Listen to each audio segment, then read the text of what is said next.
નમસ્કાર, સમાચાર સાથે હું છું અક્ષય। તો વરસાદને લઈને હવામાન વિભાગે એક સારા સમાચાર આપ્યા છે। એક સાથે 3 સિસ્ટમ સક્રિય થતા હવે આવતા અઠવાડિયે વરસાદના એંધાણ છે।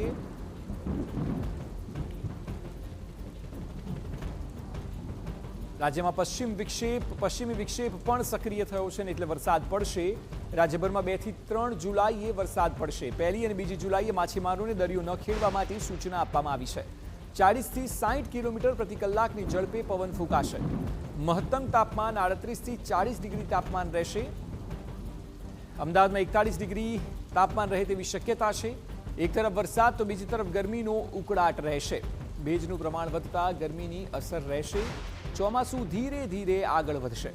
હાલ દક્ષિણ ગુજરાતમાં ચોમાસું સ્થિર છે। આજે અને આવતીકાલે વરસાદની સ્થિતિ રહેશે।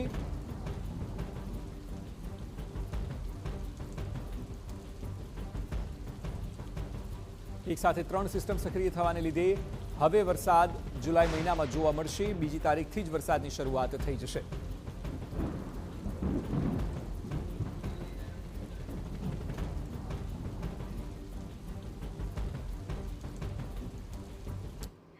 તો 29મી અને 30મી એટલે આજે અને આવતીકાલે વરસાદ કેવો રહેશે તેની જે આગાહી કરાઈ છે તે બિગ વોલ પર આપણે બતાવીએ। આપના જિલ્લાઓ જો આમાંથી હોય તો આપને ખ્યાલ રહે કે આપના ત્યાં વરસાદ પડવાનો છે કે નહીં।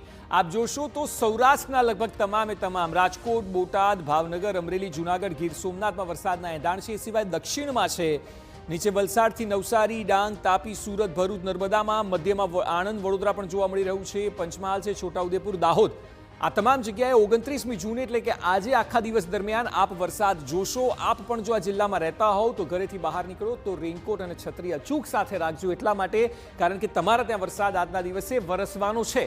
હવે આવતીકાલની સ્થિતિ કેવી છે તે જોઈએ।